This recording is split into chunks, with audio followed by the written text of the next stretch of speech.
नमस्कार दोस्तों, ASB news India के डिजिटल पैनल आपके अपने Facebook page, YouTube channel Amrish Baliyan पर आप सबका हार्दिक स्वागत है, अभिनंदन है।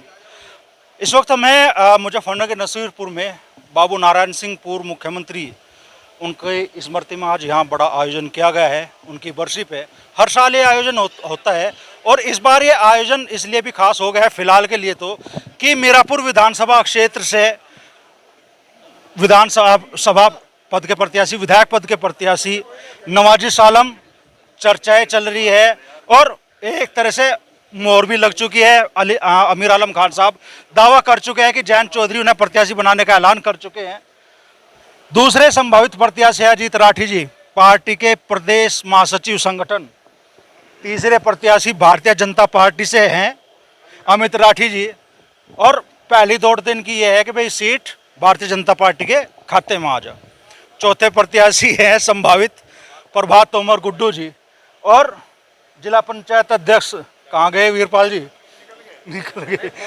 चलो, तो चार प्रत्याशियों की राय हम एक साथ आपको यहाँ से दिखाने वाले हैं। आज मीरापुर विधानसभा क्षेत्र में क्या माहौल है और किस प्रत्याशी को टिकट मिलने की संभावनाएं हैं और जो चर्चा चली नवाजिश आलम भाई के टिकट फाइनल होने की, उनमें कितना दम है।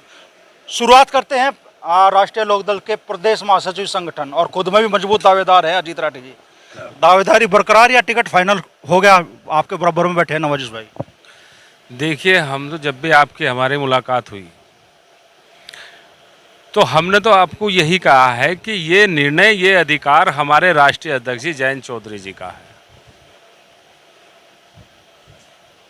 वो जिसको भी भेजेंगे यहाँ चुनाव लड़ने के लिए, उसे चुनाव लड़ाया जाएगा और लड़ाने की बात नहीं, यहाँ से जिता कर भेजा जाएगा। और बताओ, तो अभी बातें अधूरी है क्या जो अमीर आलम खान साहब ने दावा किया परसों? क्या आपके बराबर में बैठे नवाजिश भाई, टिकट फाइनल भाई चौधरी साहब भेजेंगे ही ना तो बड़ी मजबूती से लड़ाओगे, उसमें क्या बात है? ये भी कोई पूछने की बात है। और जिताओगे भी, क्यों जी? और अजीत राठी जी के अपने दावे का क्या होगा? अजीत राठी तो संगठन का आदमी है, पार्टी की सेवा कर रहा, करता रहेगा आगे भी, क्या बात है? तो जो चौधरी साहब कहे वो मंजूर? वो ही मंजूर, जो चौधरी साहब कहे। चौधरी साहब के लिए तो अगर गर्दन भी कटेगी तो कटवा लेंगे। और बताओ जी, इससे ज्यादा और क्या है? वो बताओ। माहौल कैसा देख रहे हो मीरापुर विधानसभा में? माहौल तो गठबंधन एनडीए का है, जीतेगा बिल्कुल, बहुत बढ़िया डाल। इसमें भी कोई माहौल देखने की जरूरत है? कुछ भी नहीं। सीट पिछली विधानसभा के मुकाबले वोट 34,000 घट गई। अब वो रहता है ना भाई। आप ये मान के चले कि जो पार्लियामेंट के चुनाव होते हैं, आओ मंत्री जी, जो पार्लियामेंट के चुनाव होते हैं, विधानसभा के चुनाव होते हैं, जिला पंचायत के हों, प्रधानी के हों, आपने प्रधानी के चुनाव में देखा होगा भाई, इतना 100% बढ़ा दें। अब पार्लियामेंट के देखा होगा कम हो जा, विधानसभा में बढ़ जा। तो ये सब चीज़ें चलती हैं, जो इसमें कोई ऐसी बात नहीं है, परसेंटेज घटता बढ़ता रहा। लेकिन अब सब पूर्ति कर देंगे इस उपचुनाव में, इतना परसेंटेज कर देंगे कि सारे जो पिछले जिले सब रिकॉर्ड तोड़ देंगे। और बोलो, अब तो मंत्री जी भी पधार गए, अनिल कुमार जी। वैसे तो इंटरव्यू कल ले चुके इनका मीरापुर विधानसभा पे, और फिर भी कोई नई अपडेट आई क्या मंत्री जी? नहीं, पुरानी कौन सी है?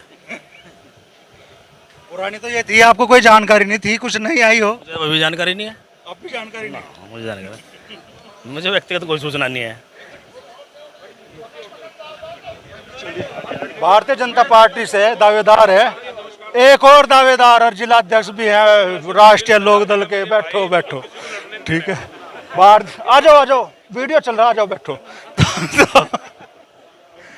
अमित राठी जी भारतीय जनता पार्टी से आप प्रयास कर रहे हैं टिकट का, तो पहली दौड़ तो आप यही है कि सीट भारतीय जनता पार्टी खाते में? बिल्कुल, पहला प्रयास यही है। अगर भारतीय जनता पार्टी पे वो सीट रहेगी तो चुनाव के भाई दावेदारी में हम पहले से 2017 में भी टिकट मांगा, 22 में मांगा और अब भी लगातार जनता की सेवा में क्षेत्र में है, तो टिकट तो मांगने का हक है। एक चर्चा चलने लगी है कि भाई दल बदल भी हो सकती है, आपको लेकर चर्चाएं चलाई जा रही है कि शायद खेमा बदल जा? नहीं, ऐसा नहीं, मैं भारतीय जनता पार्टी में ही हूँ और उससे ही अभी टिकट भी मांग रहा हूँ।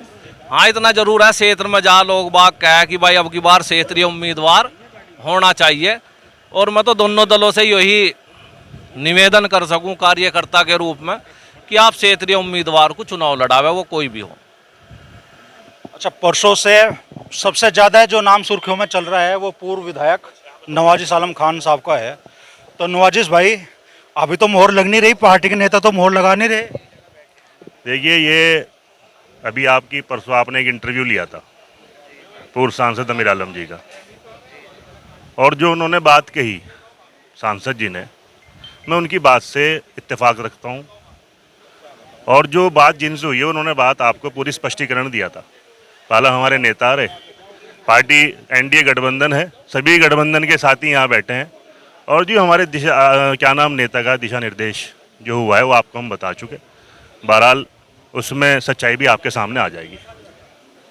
समय लगेगा अभी औपचारिक ऐलान होने में। बहरहाल वो हमारे नेता करेंगे। तो दो और दावेदार शेष हैं, जिला अध्यक्ष भी हैं, मंडल अध्यक्ष भी है, दावेदार भी है मीरापुर से। गुड्डू भाई, आप ही बताओ क्या माहौल आप मीरापुर में देख रहे हैं और आपकी दावेदारी में कितना दम है? देखिए, मीरापुर में तो एक तरफा माहौल है, एनडीए गठबंधन का माहौल है, और एनडीए गठबंधन से जो भी प्रत्याशी चुनाव लड़ेगा वो जीतना काम करेगा भारी मतों के साथ। आपकी दावेदारी कितनी मजबूत है? नहीं, देखो, हम राष्ट्रीय लोक दल की राजनीति करते हैं तो दावेदारी भी राष्ट्रीय लोक दल में ही करेंगे, पर निर्णय हमारे हाईकमान का, जिसे भी जयंत चौधरी चुनाव लड़ा यहाँ टिकट देकर भेजेंगे, उसे मजबूती के साथ चुनाव लड़ा जाएगा और जिता के भेजा जाएगा यहाँ से। आप मंडल अध्यक्ष भी है, तो जयंत चौधरी का कोई निर्णय आपकी जानकारी में आया अभी? नहीं, अभी फिलहाल तो कोई ऐसा निर्णय आया नहीं। अभी सबकी संभावनाएं बरकरार है। हाँ, नहीं, कुछ भी हो सके, तो अधिकार देखो आदरणीय जयंत चौधरी जी को है, जिसे भी वो कहेंगे, जिसे भेजेंगे हमारे बीच में, जनता के बीच में, उसे ही मजबूती के साथ चुनाव लड़ा जाएगा और जिता के यहाँ से भेजा जाएगा।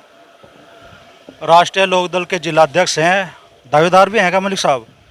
अरे अमरीश भाई, पहले तो मैं आपको धन्यवाद देता हूँ। आप बहुत एनर्जी लोगों के अंदर पैदा करते हैं जनपद के अंदर। अब आपने 3 दिन से एक नई ऊर्जा संचार कर दी जनपद के अंदर। अब बताओ क्या करें। हाँ, दावेदार तो पार्टी में है तो सभी लोग दावेदार हैं। हर कार्यकर्ता को टिकट मांगने का राइट है, पर जो भी नेता का निर्णय होगा हम उस निर्णय के साथ हैं। संदीप मलिक भी दावेदार है कि नहीं? क्योंकि चर्चा तो चल रही, लेकिन बयान कोई आया नहीं, तो ठोक दो दावा आज। नहीं, दावेदार हैं। हर कार्यकर्ता पार्टी का दावेदार है। हर कार्यकर्ता को टिकट मांगने का राइट है, कोई भी मांग सकता है, पर जिसको भी नेता लड़ाएगा उसी हम उसके साथ खड़े हैं, उसी को मजबूती के साथ लड़ाएंगे। जिला अध्यक्ष के तौर पे क्या रणनीति आप लोगों ने बनाई है मीरापुर विधानसभा सीट में जीत हासिल करने की? रणनीति है, सरकार बड़ी चिंतित है, हमारे नेता बड़े चिंतित हैं, सब लोग पूरी मजबूती के साथ चुनाव लड़ाएंगे। अभी देखा होगा हमारे माननीय मंत्री जी हमारे बीच में बैठे हैं, उनको जिम्मेदारी वहाँ की दी गई। प्रसन्न चौधरी को वहाँ का प्रभारी बनाया गया है, सोमेंद्र तोमर जी को जिम्मेदारी दी गई है, केपी मलिक जी को जिम्मेदारी दी गई है, और पार्टी के तमाम संगठन के लोग पूरी मजबूती के साथ बूथ पे, सेक्टर पे सब लोग काम कर रहे हैं, और सेक्टर के प्रभारी और सह प्रभारी बनाकर पूरे सेक्टर के जितने भी बूथ हैं उन पे, हर बूथ पे 5 लोगों की एक टीम मजबूत रूप से बनाई जा रही है। और हमारे जो प्रभारी हैं और हमारे जो क्षेत्रीय अध्यक्ष बहुत ही जल्द, अभी आपको महसूस होगा 1-2 दिन के अंदर ही बूथ की मीटिंग लेने का कार्यक्रम अभी प्रारंभ करेंगे, और पूरी विधानसभा को बड़े ही मजबूती के ढंग से हम चुनाव लड़ाने का काम करेंगे। तो राष्ट्रीय लोकदल और भारतीय जनता पार्टी के सभी संभावित प्रत्याशियों से हमने आपकी मुलाकात भी करा दी, बात भी करा दी। अब आप भी कमेंट करके बताएं कि आपको क्या लगता है कि मीरापुर विधानसभा क्षेत्र में क्या होने जा रहा है, किसे टिकट मिलने जा रहा है, और जो अमीर आलम खान साहब ने इंटरव्यू दिया था परसों, उसमें आपको क्या लगता है कि भाई नवाजिश आलम खान क्या वास्तव में राष्ट्रीय लोकदल के प्रत्याशी घोषित होने जा रहे हैं या नहीं? और इन सब प्रत्याशियों में आपको क्या लगता है कि कौन सबसे मजबूती से चुनाव लड़ सकता है मीरापुर विधानसभा क्षेत्र में? कमेंट कर जरूर बताएं।